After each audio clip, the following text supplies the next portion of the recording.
sort of not cannibalizing on each other either. I think obviously we can have a nice symbiosis here at the end of the day.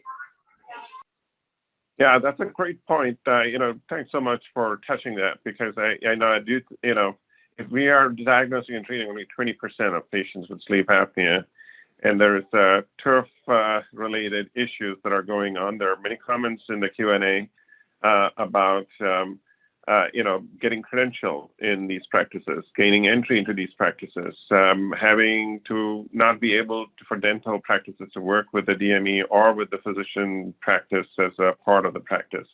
So many regulatory barriers that are there. It's almost like a silo system at a time that we are diagnosing and treating only 20% of the populace with obstructive sleep apnea. So I really appreciate that comment, Jonathan, that you made. And it also touches upon something that I just want to take a pause and note here, is that we have folks from the dental side, as well as from the respiratory side, as well as, sleep side, de novo, that we are discussing here. And I think we're learning a lot, and I hope the attendees are learning a lot. And that I believe that there's actually this sort of discussions that are very, very fruitful and valuable, as David alluded to at the start of this, is, what are the next steps? Where do you want to go with this? And one of the things I just wanted to say is that it's very heartening to have this combined discussion. And as Craig was, commenting about this, is that there should be more opportunities for societies.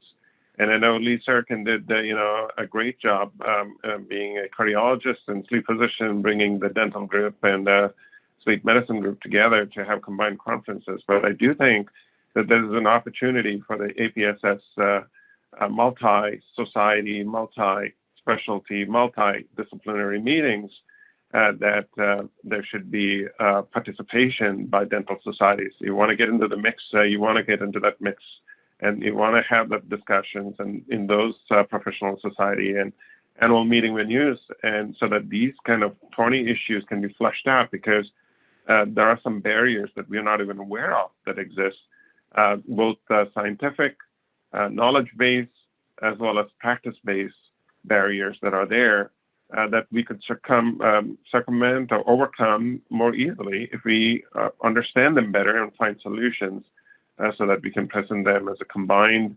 multi-society group to the regulatory bodies of the payers, so that they can allow these barriers to reduce, so that, again, we can put the patient in the center of the conversation and benefit the patient directly.